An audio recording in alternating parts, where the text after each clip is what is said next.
Good evening, dear friends. Thank you for joining me in this space of calm reflection and spiritual discovery. Take a deep breath in and slowly release it. Let the outside world fade and allow your awareness to settle into the present moment. Here, we open ourselves not only to knowledge, but to insight, the kind that moves through the heart as much as through the mind. Tonight, we will journey into the mystical teachings of Edgar Cayce, exploring what he said about Jesus and how his revelations may forever change the way you read the Bible. Edgar Cayce, often called the sleeping prophet, gave over 14,000 trance readings throughout his life. While many were for physical healing, a remarkable number delved into spirituality, reincarnation, and the soul's purpose. Within those readings are profound insights into Jesus' insights that invite us to see him not only as a historical figure, but as the living embodiment of a universal spirit present in all creation. According to Cayce, Jesus was the man. Christ was and is the divine consciousness that can live in every soul. This distinction between Jesus and the Christ principle is central to Cayce's teachings. He once said, "Christ is not a man. Jesus was the man, Christ the messenger, Christ in all ages, Jesus in one, Joshua in another, Melchizedek in another." Through this, he taught that the Christ light is not limited to one body or one time. It is the eternal pattern of divine love and truth that seeks expression through every heart that opens to it. Jesus, then, was the full realization of that principle, the perfect example of what it means for a human being to become one with God. When we read the Bible with that in mind, the text becomes more than a record of miracles and teachings. It becomes a roadmap for spiritual evolution. Each story, each parable, and each challenge faced by Jesus mirrors the stages of growth that every soul must experience on its way to wholeness. Cayce encouraged seekers to read Scripture not merely with the intellect, but with the heart, asking, "What part of me is this story speaking to?" For instance, the journey from Egypt to the Promised Land can symbolize our own deliverance from bondage, the bondage of fear, of ignorance, of separation. The healing of the blind can represent our gradual awakening to spiritual vision.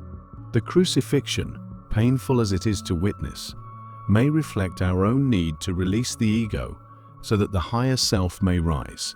Every page of the Bible, said Cayce, is both history and metaphor, an external event and an inner experience. He also described the Bible as a pattern for the soul. Genesis, he said, is not simply the story of creation long ago, but a reflection of how divine awareness descends into matter. Revelation, by contrast, reveals the return journey, the rising back toward the divine. Seen this way, the Scriptures form a circle, a cosmic blueprint of the soul's fall and redemption, of humanity's sleep and awakening. Imagine what happens when you open the Bible tomorrow and read a familiar passage, perhaps the Beatitudes or the story of the Good Samaritan, and you ask yourself not, "What happened then?" but "What is this revealing within me right now?" You might find that the words breathe differently, that they vibrate with new life. Cayce's view encourages us to approach the Bible as a living text that adapts and unfolds as our consciousness expands. It's important to remember that Cayce himself was a humble man. He was not a scholar or theologian. He was a simple Kentucky-born photographer who entered trance states to answer questions posed by others. When asked how he could know such things, Cayce often replied, "The same source that spoke through the prophets speaks still if we but attune ourselves." In his understanding, divine wisdom was never meant to be locked away in ancient times. It is an ever-present current that we can still access through prayer, meditation, and sincere intent.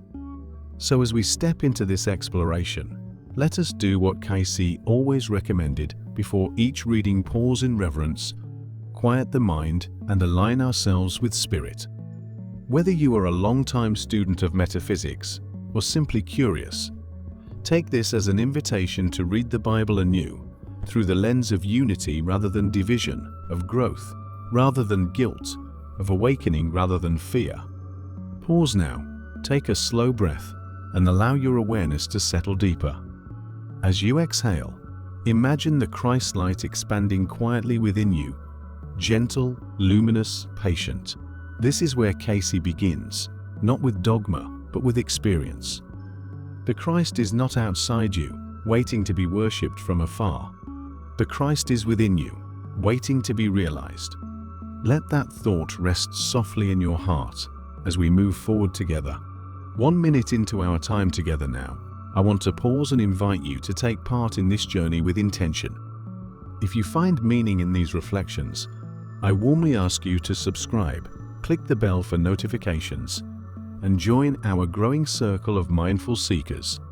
Your energy, your curiosity, your presence, all of it contributes to this shared awakening. Together, we explore truths that stretch beyond time, beyond creed, and into the eternal. Now, let us return to Edgar Cayce's remarkable account of how the soul of Jesus came into the world. According to Cayce's readings, the birth of Jesus was not a sudden divine intervention, but the culmination of long preparation, both in heaven and on earth. He described how Mary, the mother of Jesus, was chosen not merely for her purity of heart, but because she had been trained, even from her youth, within a spiritual community called the Essenes. These were men and women devoted to prayer, fasting, study, and service, all to prepare a vessel for the coming of the Messiah. They believed that a new vibration, a light, was preparing to enter the world, and their task was to hold that vibration steady. Cayce painted a vivid picture of Mary's dedication. He said she lived much of her young life in a temple environment, instructed by elders who had foreseen her destiny. When the time came for her selection, she ascended the temple steps as sunlight streamed through the pillars, and the voice of spirit confirmed her calling. Lightning and thunder rolled through the sky, a symbolic echo of divine energy grounding itself into matter. In that moment, Mary's path was sealed not by fate alone, but by conscious consent. She said yes to the divine plan, fully and without fear. Joseph, in Cayce's vision, was not a background figure, but a soul of wisdom and strength, chosen to provide stability and earthly protection for this sacred event. He was, as Cayce described, considerably older than Mary, a man of 36, grounded in experience while she was around 16, radiant with youthful faith. Their union was both practical and sacred, a coming together of soul energies long destined to meet. The ceremony itself, Cayce noted, was unlike any other, a blending of traditional Jewish vows with the subtle influences of Essene ritual, invoking light, purity, and divine alignments. Cayce even offered details of their life together, before the birth, how they traveled through the hill country of Judea, spent quiet nights in prayer, and received guidance through dreams and angelic visitations. When the call came for them to journey to Bethlehem for the census, it was not coincidence. Every step, Cayce said, was written in the stars, designed as part of a grand cosmic rhythm. Bethlehem, meaning house of bread, would become the birthplace of the bread of life, an echo of divine poetry woven through time. He described the night of the birth in moving detail. The air was still, the stars hung low. There was no bright blazing stable filled with crowds, only the quiet presence of a few animals, the watchful gaze of Joseph, and the luminous glow of a soul entering the world in silence. Cayce said that as Jesus was born, there was a subtle shift in vibration that rippled through all creation. It was not thunder, not spectacle, but harmony. A new note in the music of the spheres, long awaited, had finally sounded. When we read the nativity stories in this light, the details take on greater depth. The manger is no longer only a humble setting, but a symbol of simplicity, of divine power clothed in gentleness. The shepherds represent those whose hearts are attuned to the quiet voice of truth, and the Magi embody the wise, who seek knowledge not just in books, but in the stars, the cosmic rhythms of God's plan. Cayce also reminded us that the Essenes, though largely forgotten by history, until the discovery of the Dead Sea Scrolls, played a profound role in this unfolding. They had preserved ancient wisdom, much of it predating even Moses, and lived by principles of harmony between body, mind, and spirit. In his readings, Cayce described both men and women among them, bound by vows of purity, service, and study.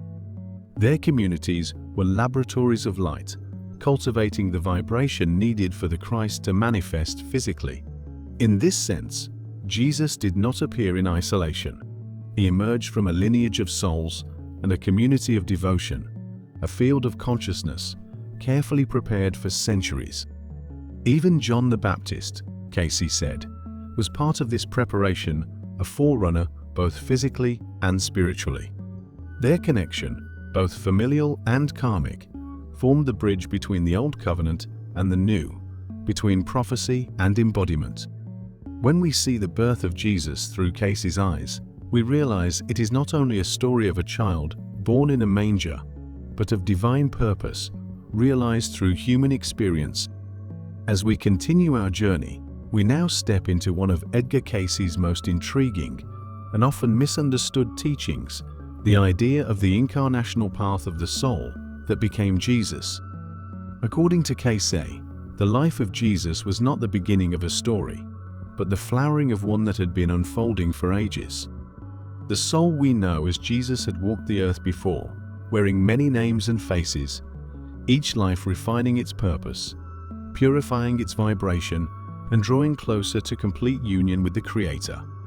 Cayce revealed that this same soul had appeared throughout the Bible in earlier forms as Adam, Enoch, Melchizedek, Joseph, Joshua, and others. Each incarnation represented a stage in the long journey from separation to redemption. In Adam, the soul experienced the great descent, the forgetting of divine origin. In Enoch, it began to rise again, walking so closely with God that, as Scripture says, he was not, for God took him. In Melchizedek, the soul served as priest and teacher, bridging heaven and earth through wisdom and compassion. In Joseph, the soul learned service and forgiveness, enduring betrayal, yet blessing those who wronged him. And in Joshua, the warrior of light, the soul led others into a promised land, prefiguring the victory that would be completed in Jesus. For Cayce, these were not random myths, but markers in a divine evolution, a soul learning mastery through lifetimes of challenge and service. Each step purified the will and deepened the alignment with divine law until, in the life of Jesus, the soul became the perfect channel of the Christ Spirit. Cayce often said, "The Christ was always, Jesus became the Christ." The distinction reveals a cosmic truth that divinity seeks expression through humanity, and humanity finds fulfillment through divinity. He even suggested that the Christ Spirit, this universal pattern of perfect love, has been present since the dawn of time, appearing whenever humanity reached a turning point. Cayce described the Christ consciousness as the awareness within each soul of its oneness with the Creator. It is not limited to any religion or tradition. It is the golden thread weaving through all. Thus, when Jesus spoke the words, "I and the Father are one," he was not claiming exclusive divinity, but revealing the destiny of every soul that awakens to its true nature. Imagine, for a moment, what it means to view Jesus in this way.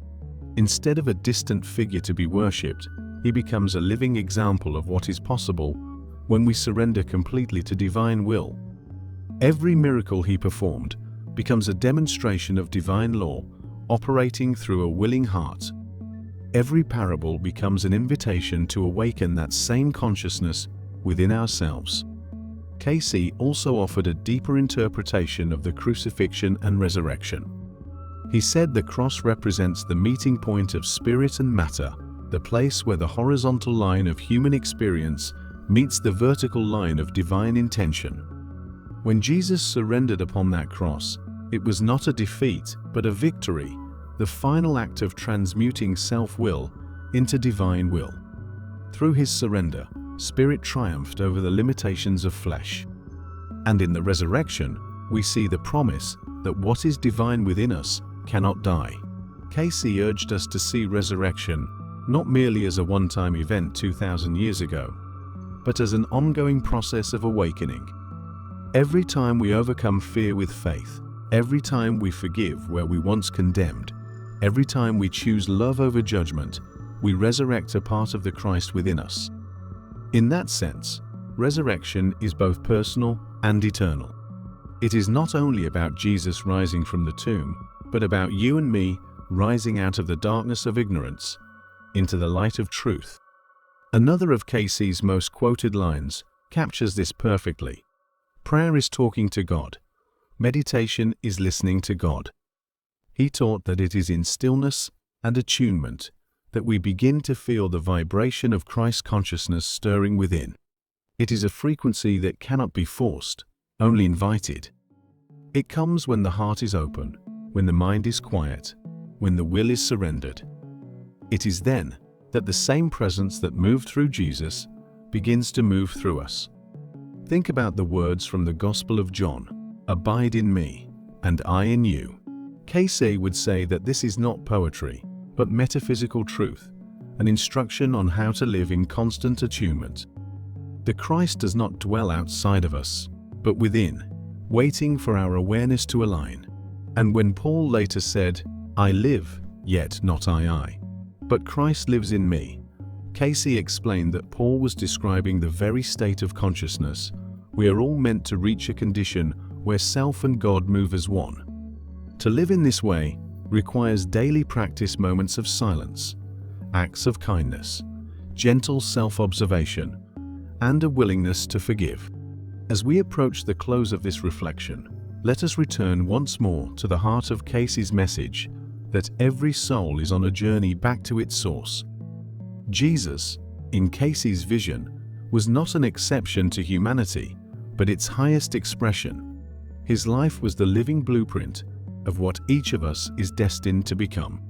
He showed the way, not so that we might stand in awe of him, but so that we might remember our own divine origin. Cayce often said that the greatest story of the Bible is not about the history of nations, but the evolution of the soul. The garden, the flood, the Exodus, the prophets, the Gospels, all are allegories of the inner life. They describe our own movement from ignorance to illumination, from bondage to freedom, from separation to union. To read the Bible with this awareness is to see it not as an ancient record, but as a mirror of consciousness. It is a sacred text that comes alive when we recognize ourselves within its pages. Through his readings, Cayce encouraged people to stop seeking God in distant places and begin to look within. The kingdom of heaven, he said, is not a place, but a state of consciousness. Heaven is found wherever love rules the heart, and hell is that condition of mind where fear and selfishness have taken hold. Salvation, therefore, is not granted from without, but awakened from within. Every act of kindness, every moment of compassion, every sincere prayer, these are the stepping stones to the kingdom. He often reminded his listeners that meditation is the doorway to that inner kingdom. In stillness, he said, the soul begins to remember. The chatter of the outer world fades, and a subtle knowing arises, the awareness that we are never alone, that life is purposeful, that we are held in divine mind. Meditation is not escape, it is communion. And from that communion springs the power to live rightly in the world, to love, to forgive, to serve. In one of his most beautiful insights, Cayce compared the soul to a traveler who has wandered far from home. Lifetime after lifetime, we move through experiences that teach us the laws of cause and effect, of love and accountability. The moment we turn inward and seek the light, the journey home begins. Each choice toward love shortens the distance. Each act of forgiveness lifts the veil. And when at last we awaken fully, we find that the light we sought was never absent. It was always within us, waiting for our recognition. Cayce's vision of Jesus reminds us that the Christ is not confined to one person or time. It is the divine pattern imprinted in every soul. When we love selflessly, we become instruments of that pattern. When we speak truth, we give it voice. When we live with humility and compassion, we embody its essence. In this way, the second coming of Christ is not a single event in the sky, but the awakening of Christ consciousness within humanity. It happens quietly, one heart at a time. Imagine for a moment a world in which this truth is lived. Nations would not seek dominance but understanding. People would not compete for survival but collaborate in abundance. The wounds of the planet would begin to heal because the consciousness that caused them would be transformed. Cayce foresaw this gradual awakening, a time when the veil between the spiritual and the physical would grow thin, when science and spirituality would finally speak the same language of unity. He believed that this transformation begins with simple acts, a kind word, a forgiving thought, a prayer for someone who has hurt you. These are the seeds of a new consciousness. The Christ Spirit does not ask us to be perfect. It asks us to be willing, to open our hearts a little more each day, to let love guide our decisions, our relationships, our work, and even our thoughts. In doing so, we become co-creators of a brighter world. So as this reflection draws to an end, take a moment to breathe deeply. Feel the rhythm of your heartbeat, the pulse of life that connects you to all that is. Within that rhythm lives the same presence that guided Jesus, the same intelligence that moves the stars, the same love that brought you here in this very moment. You are not separate from it. You are part of it. You are one expression of the infinite mind that dreams universes into being. Let that truth settle into your awareness. You are loved, you are guided, and you are never alone. The journey of the soul is eternal, and every step, even the painful ones, is drawing you closer to remembrance. As Cayce so often said, mind is the builder. What you dwell upon, you become. So dwell on love, dwell on peace, dwell on the light that never fades. And in doing so, you help to bring heaven a little closer to earth. If these words have touched your spirit today, I invite you to carry them forward in quiet reflection. Let them ripple through your day and into your relationships,